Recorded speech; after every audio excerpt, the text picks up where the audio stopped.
Everybody, Shav, Nobody Else's Auto. We are back again with Doug Prey here at the Auburn Cord Duesenberg factory in Broken Arrow, Oklahoma. An absolutely amazing place. Doug has been more than gracious to take some time out of his day to spend with us, share some stories, show us around. And we were just getting into the story of the Glen Prey cords and how he ended up buying the company and had the brands, owned the company, and started making the cars again. Yeah. And the story about how he bought the company was absolutely amazing. Well, it is a fun story. I've been speaking around the country at different car events and tell that story. And of course, I was actually living it, even though I was a little kid. I got to see it firsthand. And now, of course, we've written a book about it. Josh Mox wrote a book about him buying a factory with a borrowed $20 bill. And so everybody went, well, how did you do that? Well, he was a school teacher. He got out of the Marines in World War II, disability, had rheumatic fever, spent a year in Navy Hospital in California. He got out, mustered out, hitchhiked from California back to Holdenville, Oklahoma, which is where I was born. That's where he met my mother. And they got married, and the military paid for him to go back to school, especially because of his disability with his heart. They said, you don't want to do anything that's, real physical, because he had a bad heart and he wouldn't live to be 30.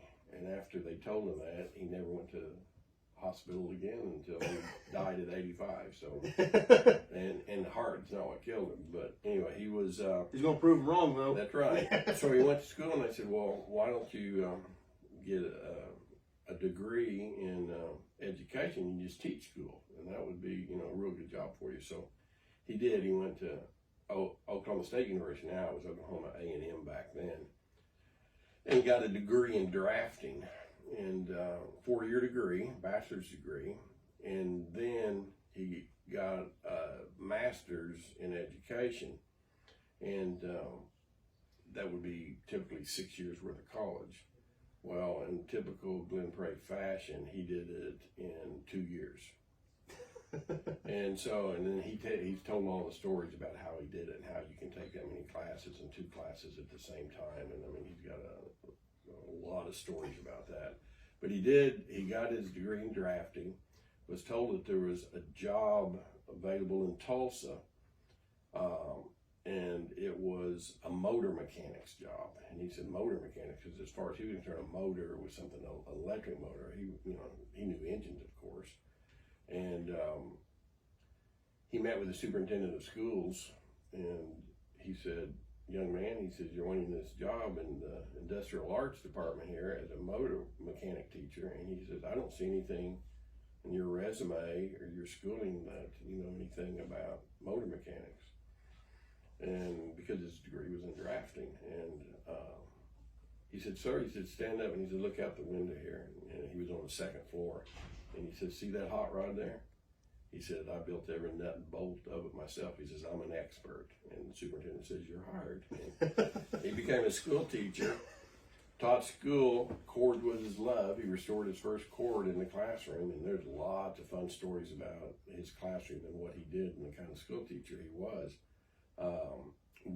And a lot of that's in the books too. It is. I mean, some really neat stories, because he was, we haven't gotten into how he bought the business for $20, but I remember as a kid, he built a go-kart for me and my brother. And no kid had go-karts. I mean, only people with money had go-karts, but he built it there in his class. Well, in the classroom at the Industrial Arts Building in downtown Tulsa Central High School, when the kids got it all finished and built, well, you got to test drive it where you're in downtown Tulsa, right? So all the doors in the building and all the classrooms had double doors. So right in the middle of the class, they opened up the double doors, and he took off through the hallways of the school with his go-kart, and then back in the room. They closed the doors, everybody sat in their desk, and here comes the principal and other teachers, and what are you guys doing? We're not doing anything. And so they never got in trouble for it, but he was always pulling off things like that. And the stories and One of my favorite stories, and I remember when I was a kid, he had an Allison engine out of a P-51 Mustang sitting on a pallet in the classroom. And he bet the students in his class a milkshake that he could get that thing running in a day. And so an Allison engine, huge, you know how big that is. Oh, yeah.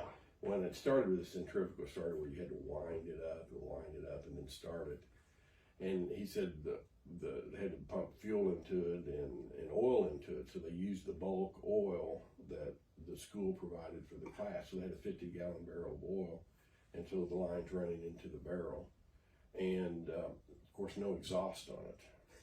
And this thing starts, and you can imagine the noise in a school building. The P-51 engine with no exhaust. The Sinclair building was next door in the alleyway there. They phoned the police and said they think an airplane had crashed in the alley.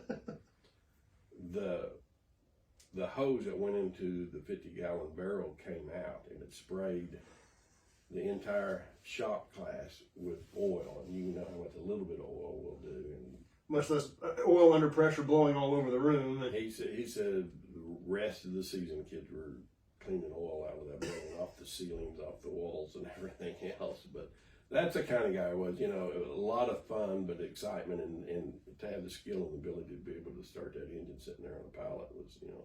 Oh, yeah. And if he ever got an engine, he'd buy an engine, he traded engines, everything from old oil-filled equipment engines to farm engines. Never an engine came in this building in my entire lifetime that he said, if it comes in this building, we gotta get it started. It could be frozen, it could be rusted shut. And he might not restore it, but he says that I gotta bring it to life. And so He had to know it was gonna were run. constantly building engines. But anyway, that's not the story. The story on the But it does lead right up into how he bought the factory for $20. That's right, because he was a school teacher and he owned a Cord and had restored his Cord and went to the annual reunion that was in Indianapolis, and then Auburn, which was fairly close to Indianapolis, is where the original factory was, the original showroom was, is where the Auburn Cord Duesenberg Company was.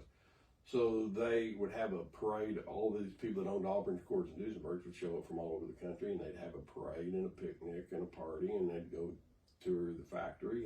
And this is in the 50s. And this would have been starting in about 53. And, you know, so we're talking about cars that are 20 years old, not even 20 years old. That's right. Yeah. Our cars now, our second generation cars, are older than the cars were when he started this thing. Yeah. That's right. So we're talking about cars from the 30s, and this is the 50s, and people are kind of starting to appreciate the design. Well, yeah, you think so. His car was 37, and he's restoring it in 53. Yeah. Yeah. And he was touring the original factory in Auburn, Indiana, and buying parts for Cord.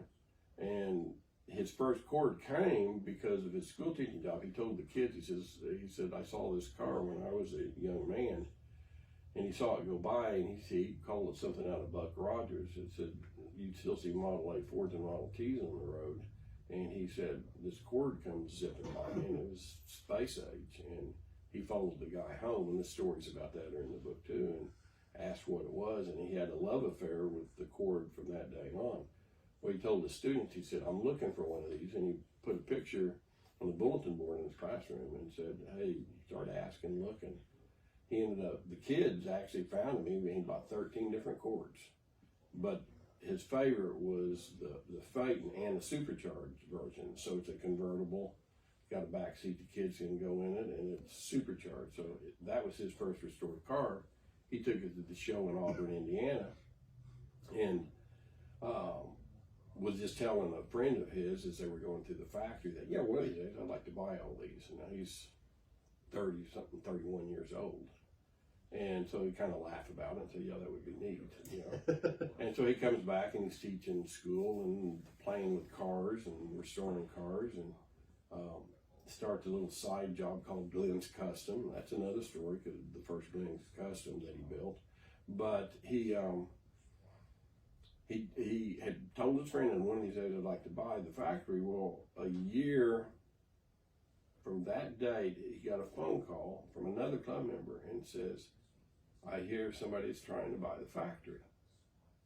And he said, what do you mean? I didn't know it was for sale. And he goes, well, somebody from Oklahoma was trying to buy it. So he started called Dallas Winslow, and he says, is the company for sale? Dallas Winslow was the owner of the company. And he said, well, I've never really thought about selling it, but he said, I'd meet with you and you can look at it. And so he borrowed $20 out of he calls it the school fund that they had petty cash there in his classroom that they could go buy supplies with. So he said, I borrowed $20 out of there. And he said, my friend, who was also another industrial arts teacher there, said that he would go with me. Now remember, there were no interstates in these days, and had to drive to Auburn, Indiana. That's true, on little two-lane roads. Yeah, two-lane roads, and you're going to meet Dallas Winslow, the famous Dallas Winslow that owns the Auburn Cord Duesenberg factory. So his friend said, yeah, I'll go with you. And he said, well, can we go in your car? Because his friend Jack owned a Mark II Continental, which, you know, school teachers can't afford a Mark II Continental. That was a pretty prestigious car in the late 50s. But the reason he owned it is one side of it had been sideswiped and was just wiped out. The door wouldn't have been open. You know. So it was hit hard on It one was hit side. hard on one side, but the rest of the car was nice. It drove good. It was just smashed on one side. So he said he borrowed $20, and another friend loaned him his Sinclair credit card, and so he could buy gas, and so he could only stop at Sinclair stations. And they didn't have money for motels, and so with the $20 with the credit card, they put what he called their PTA suits in the trunk, and they drove all night. It's about probably 15 hours on two-lane roads, and made it to Auburn, Indiana, right down the street from the factory, and he'd been there before. There was a gas station, so they pulled over in the gas station and got the PTA suits out, changed clothes, got back in the car, made sure the car was clean and pretty, and then pulled up in front of the showroom at the factory, in front of the office building there, with the bad side away from the building. So they drive up in this Continental, and these two gentlemen get out in their suits and ties out of this Continental and walk into the factory. He introduces himself to Dallas Winslow, and he said, well, and I think they had worked on a price about then. I think it was around $75,000 to buy the factory. In today's dollars, it's like $1.5 million, whatever it was. I mean, it was a ridiculous amount of money. Yeah, I mean, he was, as a teacher, what was he making? Probably $10,000 a year? He made $60 a week. $60 a week. So $60 a week. So not even $10,000 a year, Yeah. not even close to $10,000 a year. No. So money was a little bit different then and really hard to get. So he said, well, I'll have my manager give you a tour of the factory. And he said, I'm going through there and I'm seeing like U-joints piled up, and he knows what a U-joint sells for, and he's adding up the money in his head and how much money's there and how much money's there. Jack is back in the office building. After Dad is finished with the tour, they go back in the office, and Dallas Winslow's sitting at his desk, and he said, well, what do you think, young man? And his first word out of his head was, I think I'll take it. And so you can imagine Dallas Winslow thought, here's this 31, 32-year-old kid saying he's going to buy his factory. And he goes, well, how are you going to get the money? And he said, well, I'm going to go home and sell some assets. And not knowing that his assets were only his cord, and he said he had a vacuum sweeper, a TV set, but he said, you know, he didn't have any money. And he said, since you're the richest man I've ever met, I thought maybe you would help finance it for me.